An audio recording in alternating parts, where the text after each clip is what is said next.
थोड़े विलंब से इस प्रेस कॉन्फ्रेंस को आरंभ करने के लिए। जैसा कि आप जानते हैं, आज का ये जो प्रेस कॉन्फ्रेंस है, जो दिल्ली सरकार की एक्साइज पॉलिसी है, उसमें कुछ महत्वपूर्ण खुलासे को लेकर है। और इस विषय में आज हमारे साथ मंच पर दिल्ली के माननीय अध्यक्ष श्री आदेश गुप्ता जी व हमारे भ्राता हरीश खुराना जी दोनों ही मौजूद हैं। जिस प्रकार की बौखलाहट आम आदमी पार्टी में विगत कुछ दिनों से देखने को मिल रहा है, इसमें किसी प्रकार का संशय और दोमत नहीं है कि मनीष सिसोदिया जी को लेकर आम आदमी पार्टी घिरी हुई नजर आ रही है। आम आदमी पार्टी चेष्टा कर रही है, कुचेष्टा कर रही है कि वो इधर उधर की बातें करें, किंतु जो मुद्दे की बात है कि मनीष सिसोदिया ने करोड़ों रुपए का घपला किया या नहीं किया, उस पर भारतीय जनता पार्टी जो सटीक और पॉइंटेड प्रश्न पूछ रही है, उसका उत्तर देने में असक्षम है आज आम आदमी पार्टी। शिक्षा के विषय में बात करते हैं, वर्ल्ड में कितने बड़े हीरो हो गए हैं उसके विषय में बात करते हैं, मगर जिन प्रश्नों को भारतीय जनता पार्टी ने पूछा है उसका जवाब आम आदमी पार्टी और मनीष सिसोदिया दे नहीं पा रहे हैं। हमने भी तय किया है कि हम प्रश्न पूछेंगे और एक्सपोजे करेंगे। Manish ji, here is a challenge to you. एक बात मनीष सिसोदिया जी, डायरेक्टली आपको हम बता दें कि you have no escape path. आप बच नहीं सकते हैं, क्योंकि भ्रष्टाचार के विरोध लड़ाई करना और भ्रष्टाचारियों को अंजाम तक पहुंचाना यह देश के संविधान का दायरा है।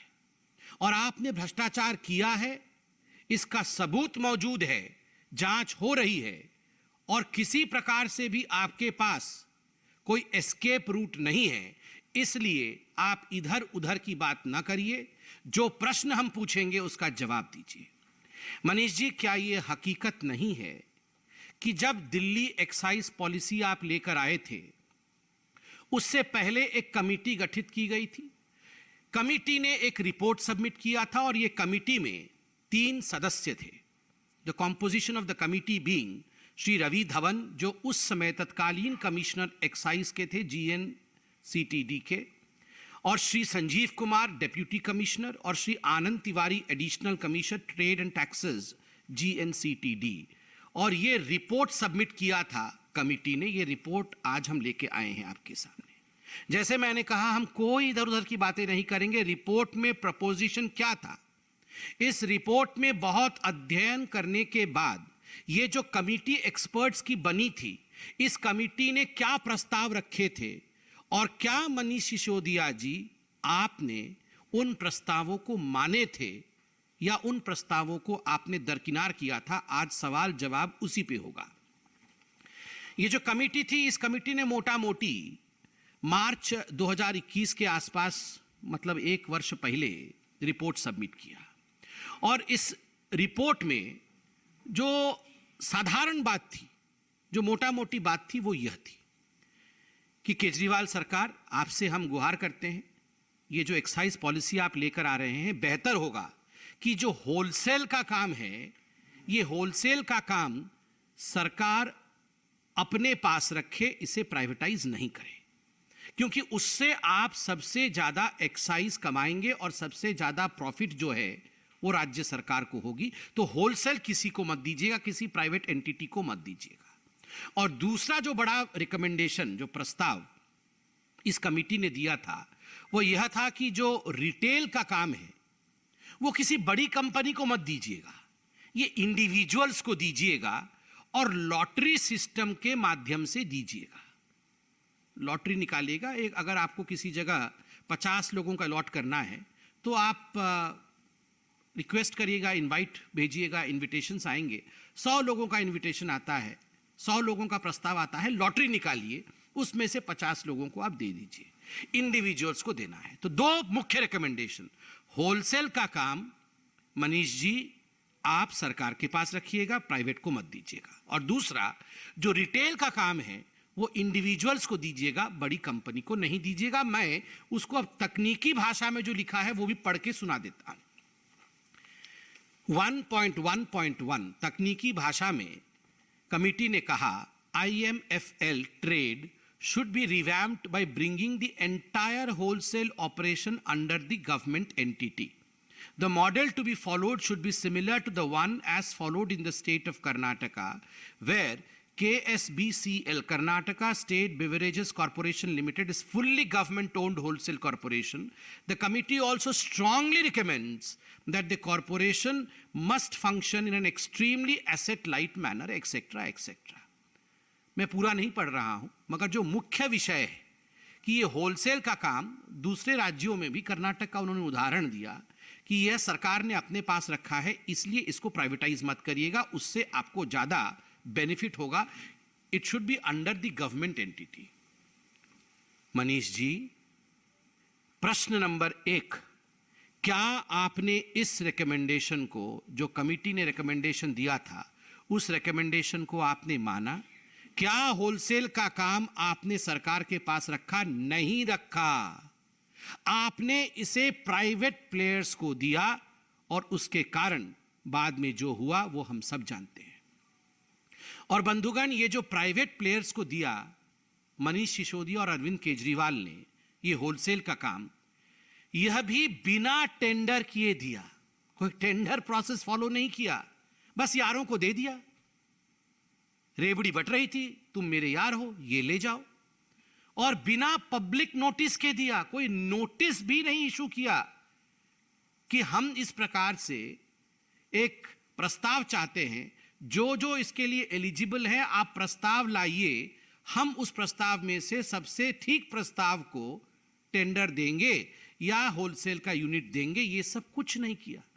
बिना टेंडर के, बिना पब्लिक नोटिस के अपने यारों को होलसेल का काम दे दिया, सरकार के पास नहीं रहा। प्रश्न नंबर 1, क्या सरकार के पास रखा, और रखा नहीं तो रिकमेंडेशन के बावजूद क्यों नहीं रखा? दूसरा, जो दूसरा रिकमेंडेशन था वो रिटेल को लेकर था। जैसे मैंने आपको बताया था, उन्होंने कहा था रिटेल का काम बड़ी बड़ी कंपनियों को नहीं देके इंडिविजुअल्स को देना है और लॉटरी के माध्यम से देना है। इसमें बड़े अच्छे तरीके से उन्होंने समझाया है 1.3.1 में, the focus should be on preventing any monopolistic tendencies in the liquor trade, and therefore not only there should be a regular rotation of licensees, but also the licensees should be granted to only eligible individuals who fulfill a certain criteria, so that there is little scope for proxy ownership or control that is gained through operation of companies and firms with dummy directors or partners. बड़े स्पष्ट रूप से उन्होंने कहा कि अगर आप individuals को देते हैं तो यह फायदा है, इंडिविजुअल्स को नहीं देकर बड़ी कंपनी को देंगे तो क्या नुकसान है, यह भी कमिटी ने कहा। कमिटी ने क्या कहा? The drawbacks of this model, मतलब बड़ी बड़ी कंपनियों को देने से जो ड्रॉबैक है उसको बड़ी कंपनियों के लिए उन्होंने कहा है लाइसेंस टू लिमिटेड एंटिटीज। अगर इंडिविजुअल्स को नहीं देकर लिमिटेड एंटिटीज को देंगे तो नुकसान होगा। The drawbacks of this model are that there is highly prone to cartelisation and market capture by limited number of licensees. Cartelisation हो जाएगा, करप्ट लोगों का ग्रुप बन जाएगा और मार्केट कैप्चर हो जाएगा।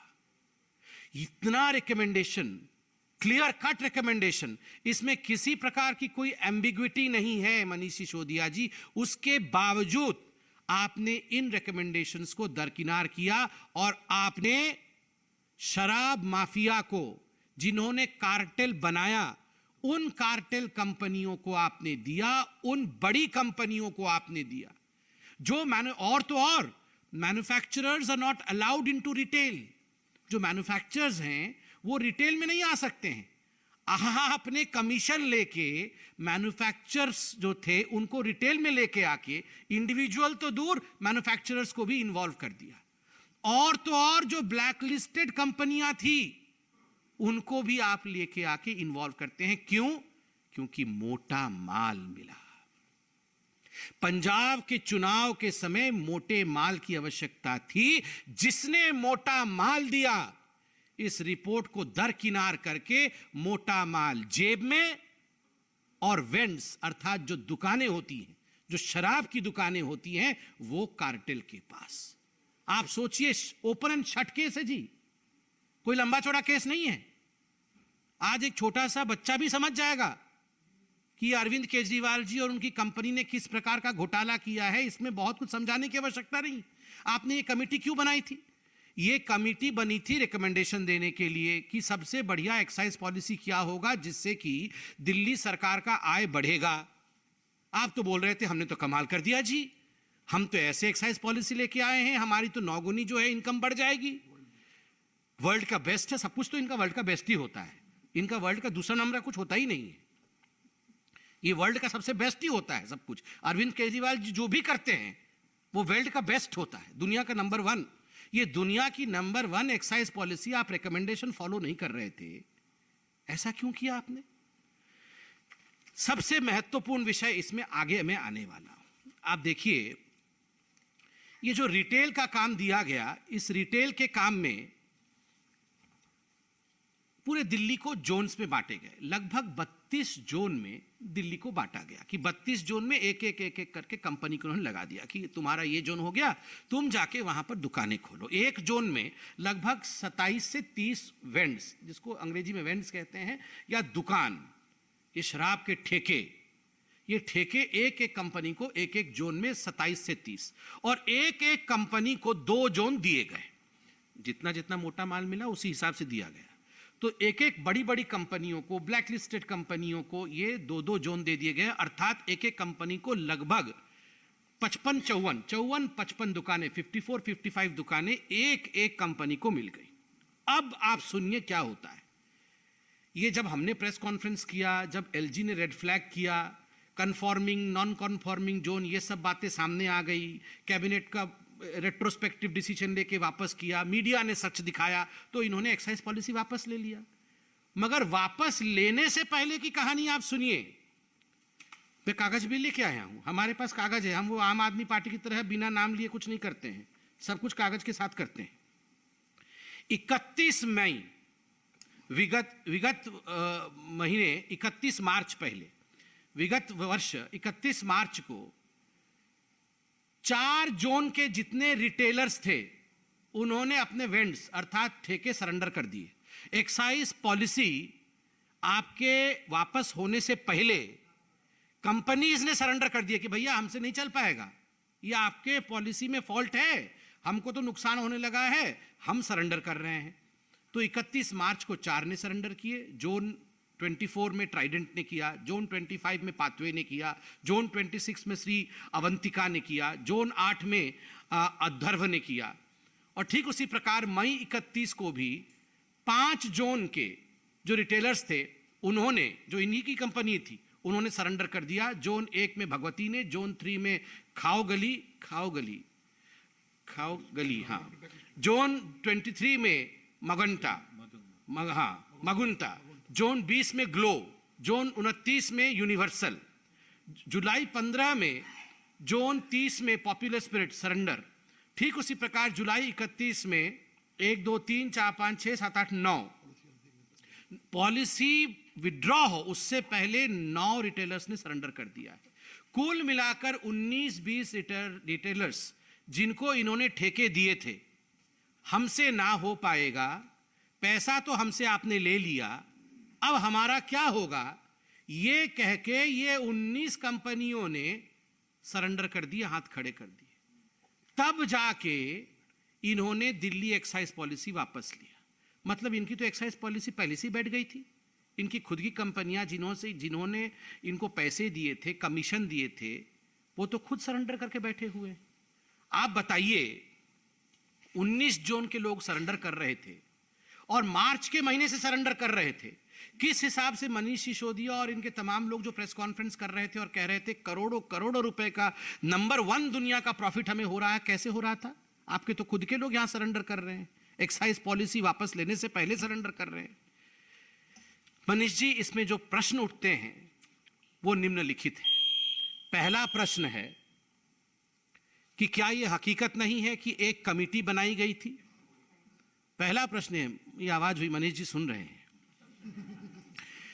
पहला प्रश्न है, कि क्या यह हकीकत नहीं है कि कमेटी बनी थी? दूसरा प्रश्न है, क्या यह हकीकत नहीं है कि होलसेल और रिटेल को लेकर कमेटी ने जो रिकमेंडेशन दिया, आपने उस रिकमेंडेशन को दरकिनार किया? तीसरा प्रश्न है, मनीष जी, आपने ये जो रिकमेंडेशंस थे उनको दरकिनार किसके कहने पर किया, क्यों किया? क्या यह हकीकत है कि मोटा माल कमाने के चक्कर में आपने इन रिकमेंडेशंस को दरकिनार किया? अंतिम, क्या यह हकीकत नहीं है कि दिल्ली एक्साइज पॉलिसी जो आपने विड्रॉ किया उससे पहले 19 रिटेलर्स ने सरेंडर किया था? और एक अंतिम प्रश्न जो बहुत महत्वपूर्ण है, आप लोग देखिए, ये जो जोन में डिस्ट्रीब्यूट हुआ, एक एक कंपनी को दो जोन में 54-55 ठेके मिले। एक जोन में लगभग मिनिमम 250 करोड़ रुपया का फायदा होता है, 250 करोड़ रुपए वहां से मिलते हैं। तो कुल मिलाकर के आपने ये जो 4 जोन है, तो 4 जोनों में 1000 करोड़ रुपए का एक तरह से इसमें पूरा घालमेल हो रहा था। आप मुझे ये बताइए, अगर 19 कंपनियों ने सरेंडर किया है, 5 जोन में किया है, तो आपको कायदे के हिसाब से जो H2 था, जो सेकंड बिडर था, उसको बुला लेना चाहिए था कि भैया H1 से नहीं हो पाया, उन्होंने सरेंडर कर दिया है, H2 आओ, आप संभाल लो। आपने H2 को क्यों नहीं बुलाया? आप H1 पे ही क्यों अटके रह गए? आप H1 पे और उसी कंपनी पे इसलिए अटके रह गए क्योंकि मोटा माल H1 से ही आया था। मोटा माल दूसरी कंपनी से आता तो आप उससे बुलाते, कमीशन जिससे लिया उसी के साथ डीलिंग। रूल को छज्जे पर रखा, जो H2 था उसको तुरंत बुलाना था, H2 को नहीं बुलाया। तो मैं from this high table of Bharatiya Janata Party challenge Mr. Sisodiya, immediately after this press conference you should hold a press conference and you should answer the 6 questions that we have asked you. जो 6 प्रश्न हमने पूछा है, सिसोदिया जी तुरंत एक press conference करके, इधर उधर की बात, आप वर्ल्ड के बेस्ट शिक्षा मंत्री हैं, मंगल ग्रह, सूर्य ग्रह, वो सब आपके अधीन आते हैं, वो सब अलग बात है, मगर आप एक्साइज मिनिस्टर के नाते क्या कर रहे थे उसका जवाब आप दीजिए, बिल्कुल पॉइंटेड जवाब दीजिए। और मैं आप लोगों से भी निवेदन करूंगा, पॉइंटेड प्रश्न पूछकर उनसे पॉइंटेड जवाब निकालिए, इधर उधर की बात करने से मना करिए उनको। अब एक प्रश्न तो अरविंद केजरीवाल कैसे छूटेंगे, किंगपिन तो अरविंद केजरीवाल है। एक अरविंद केजरीवाल जी के लिए भी प्रश्न है। अरविंद जी, क्या यह हकीकत नहीं है कि आपको यह सब कुछ पता था? यू न्यू ऑल दिस, कि इसमें घोटाला हो रहा है, शुरू से ही आप जानते थे। और इसी कारण से जब ये फाइलें एलजी के पास जाती थी तो इन फाइलों में आपके हस्ताक्षर नहीं होते थे। आप किसी भी डीटीसी के बस प्रोक्योर होंगे, एक्साइज पॉलिसी, ये जितनी चीजें होती हैं उसमें अरविंद केजरीवाल जी कभी हस्ताक्षर नहीं करते हैं, एडिशनल सेक्रेटरी या जॉइंट सेक्रेटरी से हस्ताक्षर करा के भिजवा देते हैं। रूल बुक तो स्पष्ट रूप से कहता है कि अगर सीएम स्टेशन में है, कोई अर्जेंट मैटर नहीं है, तो आपको हस्ताक्षर करके एलजी के पास भेजना चाहिए, वरना यह वाजिब नहीं है, दिस इज नॉट लीगल। मगर आपने जिस प्रकार से, और कल एलजी साहब की यह चिट्ठी आपने दिखाया है मीडिया में, dear Shri Arvind Kejriwal ji, it has been observed that in recent months a significant number of proposals as a matter of routine have been submitted by your office for my approval or for my opinion under Article 239AA(4) of the Constitution by your Joint Secretary or Additional Secretary with remarks, Honorable CM has seen and approved the proposal without specifying any grounds of urgency warranting such a communication. आगे आप सबने दिखाया है, कल की चिट्ठी है, इसलिए मैं इस पर विस्तार से नहीं जा रहा हूं। हस्ताक्षर नहीं होते थे, केवल सीएम ने दूर से देख लिया है। और ये अरविंद केजरीवाल जी वैसे व्यक्ति हैं, जैसे ही धरपकड़ होगी, खुलासा हो जाएगा, अरे एडिशनल सेक्रेटरी भी मिला हुआ है। ये जो एडिशनल सेक्रेटरी और जॉइंट सेक्रेटरी चिट्ठी लेके चले जाते थे एलजी के पास, ये भी मोदी जी से मिले हुए हैं। मुझे फाइल 10 फीट की दूरी से ऐसे दिखाया था, इसलिए मैंने पढ़ा नहीं उसके अंदर क्या लिखा हुआ था। ये क्या दुनिया को बेवकूफ समझते हैं? एक चीफ मिनिस्टर हैं, ये एलजी के पास इतने बड़े बड़े प्रपोजल भेज रहे हैं और उन पे हस्ताक्षर नहीं हुई। Has seen, he has seen, ऐसे होता है क्या? अरविंद जी, 6 प्रश्नों का उत्तर तो मनीष सिसोदिया देंगे, एक प्रश्न का उत्तर आप दे दीजिए, did you see the file? ये जो दिल्ली एक्साइज पॉलिसी की फाइल थी, did you see the file कि आपको 20-25 फुट की दूरी से ही एडिशनल सेक्रेटरी ने ऐसे दिखा दिया था कि ये है? आप इसका जवाब देंगे, ये हम आशा करते हैं। और प्लीज ये संजय सिंह जी को भिजवा करके, ये बाकी लोगों को भिजवा करके इधर उधर की बातें मत कराइए, मनीष सिसोदिया जी को ही भेजिए, वही इसका उत्तर दे और जो पॉइंटेड प्रश्न पूछे हैं उसका उत्तर दे। बहुत बहुत धन्यवाद। अभी माननीय अध्यक्ष आदेश जी इस विषय पर। धन्यवाद। अभी बड़े विस्तार से डॉक्टर संबित पात्रा जी ने आपके सामने शराब नीति के बारे में बातें रखी हैं। देखिए, कुछ दिन पहले मैं देवली में एक कार्यक्रम में गया था। वहाँ एक महिला मुझे मिली और वो महिला बड़ी उदास थी, उनकी आंखों में आंसू भी थे, कुछ कागज भी थे। तो मैंने उनसे पूछा कि क्या कारण है।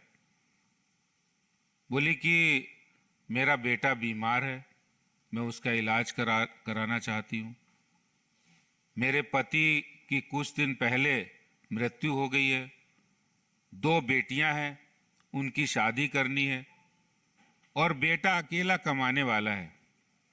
लेकिन जब से देवली के अंदर ये शराब का ठेका खुला है, उसको शराब की लत लग गई है और वो शराब बेहताशा पीने लगा है।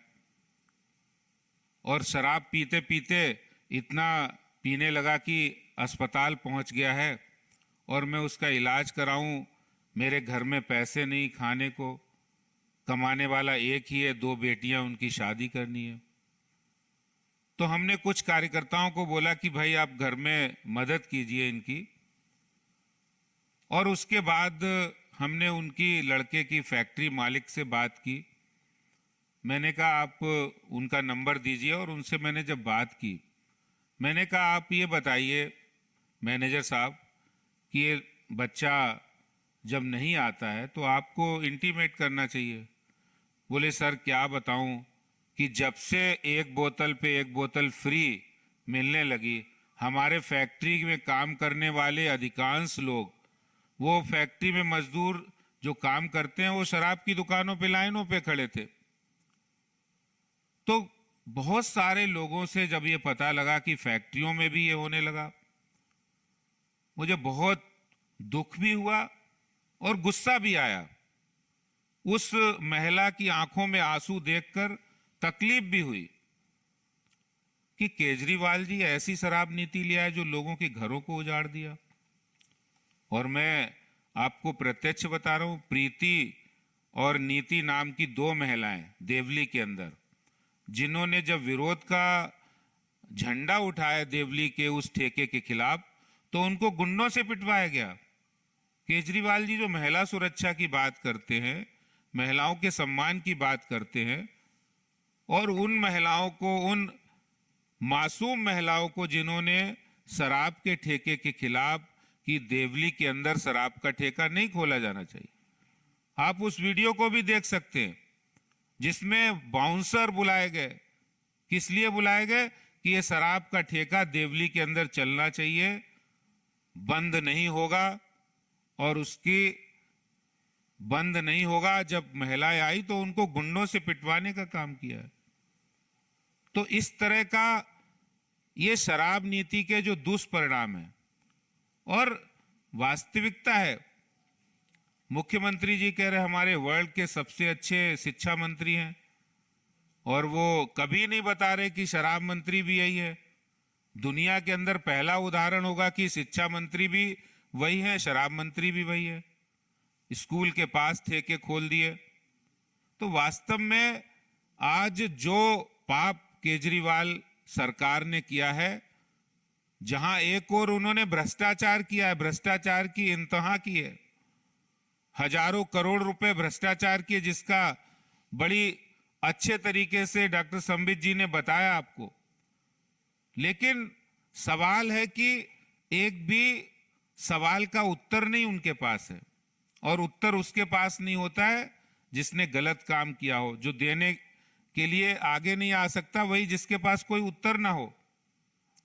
कि आपने ड्राई डे की संख्या ठेकेदारों का बढ़ा दिया कमीशन, उसके लिए नहीं ली किसी से परमिशन। घर परिवारों को खुशियां ली छीन और ड्राई डे की संख्या कर दी 21 से घटा के 3। तो ये सारे सवाल आज भी वैसे ही खड़े हैं। ये यच्छ प्रश्न है और इन सवालों का जवाब तो अरविंद केजरीवाल सरकार को, मनीष सिसोदिया को देने ही होंगे। वो इससे भाग नहीं सकते। आज दिल्ली की जनता हो या देश की जनता हो, हर व्यक्ति ये जानना चाहता है कि आखिर दिल्ली के युवाओं को नशे में धकेलने का काम जो आपकी नई शराब नीति ने किया है और उससे उपजे जो भ्रष्टाचार के प्रश्न हैं जो आज भारतीय जनता पार्टी ने पूछे हैं, उन प्रश्नों का जवाब आपको देना ही पड़ेगा। बहुत बहुत धन्यवाद। धन्यवाद माननीय आदेश जी। कोई प्रश्न हो तो अवश्य। Yes ma'am.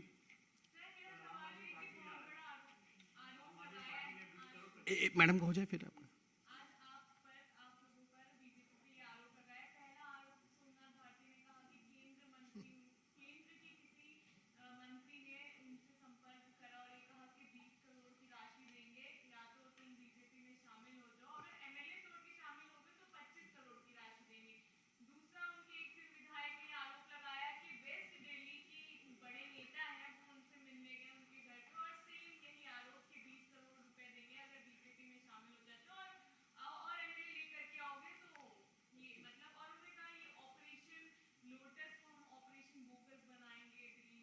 नाम लिया क्या? किसने सजेशन दिया था? नाम लिया?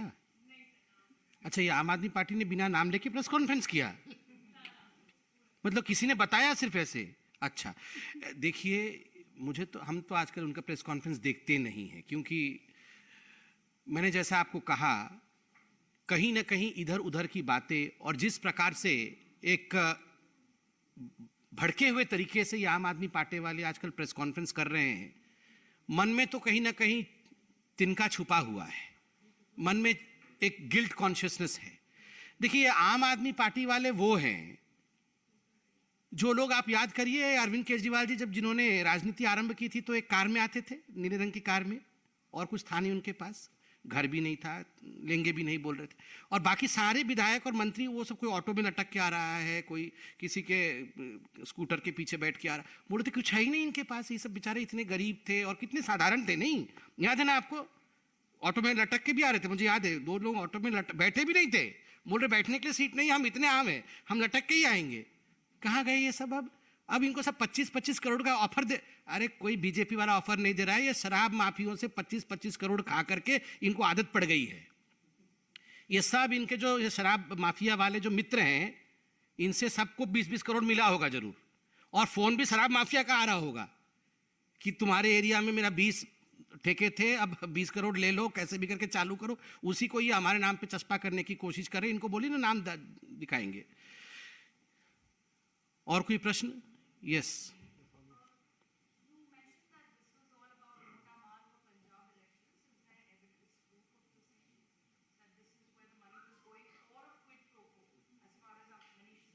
No, of course, whatever we have said, we have presented evidence.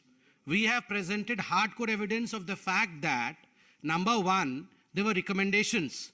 There were recommendations by a committee of experts set on the excise policy as to how the excise policy was to operate to generate maximum profit for the state. And I have read out the recommendations of the expert committee, but exactly contrary to what the recommendations of the expert committee was, things were done in a wrong way. And everyone knows 2 or 3 things which the Bharatiya Janata Party in fact has been shouting from the rooftop from the last 2-3 weeks. Number one, that in fact we cannot have any kind of quote-unquote thekas or vends, what you call, in the non-conforming area. But despite the LG showing a red flag, you went ahead with that. Despite the fact that blacklisted company cannot be put into the market, you in fact sent the blacklisted company to the market. Despite the fact that the cartel should not be formed as one of the recommendations, cartels were formed. Manufacturers cannot enter into retail. This is something which is known to almost everyone. You are in the government, but you allowed manufacturers to enter into retail. Why? Why? It is a commonsensical thing that without any quid pro quo, would someone jump this line? Will they cross the Rubicon? Will they take all this to their heart without getting any profit?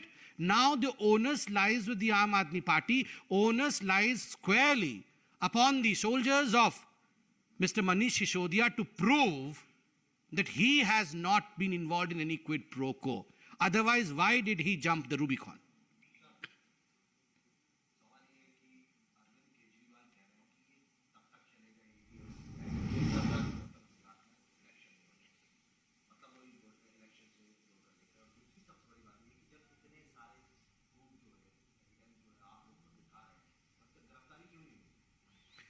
देखिए, पहले तो आप बताइए, ये जो जितेंद्र सिंह तोमर इनके मंत्री थे, उनकी कोई डिग्री को लेकर कंट्रोवर्सी हुई थी, आपको याद है? उस समय भी बीजेपी ने प्रेस कॉन्फ्रेंस किया था तो अरविंद केजरीवाल जी ऐसे ही आ गए थे और कह रहे थे ये तो भारतीय जनता पार्टी मुझे प्रधानमंत्री बनना नहीं देना चाहती है, इसलिए ये सब इस प्रकार से कर रही है। मैं तो बहुत ही अच्छा हूं जी, और ये जितेंद्र सिंह तो बहुत ही अच्छा है, इसने तो पता नहीं कौन सी डॉक्टरेट भी कर रखी है। और उसके बाद सब टाइफिश हो गया। जैसे कोर्ट में जाके सब बिहार में गए डिग्री लाने, डिग्री मिली नहीं, जितेंद्र सिंह हट गए। और फिर ये जो राशन कार्ड वाला मंत्री इनका कौन था, संदीप, अब बताइए, जब संदीप कुमार पकड़े गए तो बोले थे ये इससे बढ़िया आदमी तो दुनिया में नहीं है, ये वर्ल्ड का नंबर 1 राशन कार्ड मंत्री है। और फिर बाद में जब वीडियो सामने आ गया बोले ओ चलो हटाओ हटाओ, चुपके से हटा दिया उसको। फिर ये बोल रहे थे और कौन सा पंजाब, हाँ आसिफ, वो भी वर्ल्ड का नंबर 1 था। ये सारे वर्ल्ड के नंबर 1 थे। जैसे ही वीडियो आ जाता है और जैसे ही सच्चाई सामने कोर्ट में चला जाता है मामला, फिर वो फिर कुछ नहीं बोलते हैं।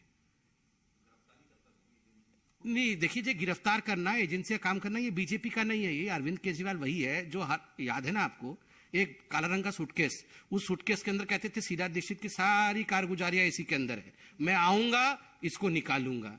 क्या हुआ?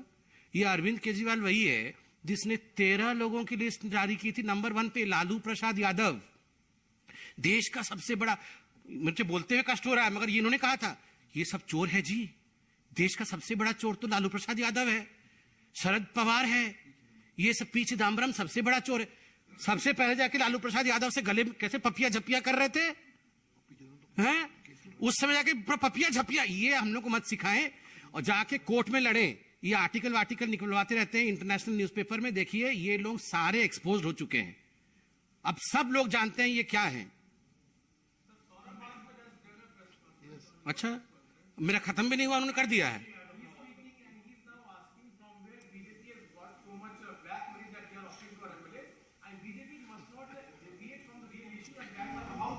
उसके बारे में मैंने बता दिया है।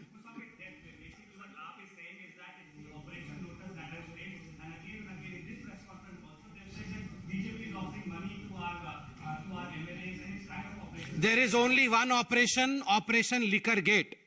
तू इधर उधर की बात ना कर, ये बता ये ठेके से कितने पैसे कमाए मनीष सिसोदिया जी और ये मोटा माल गया कहां। Thank you so much.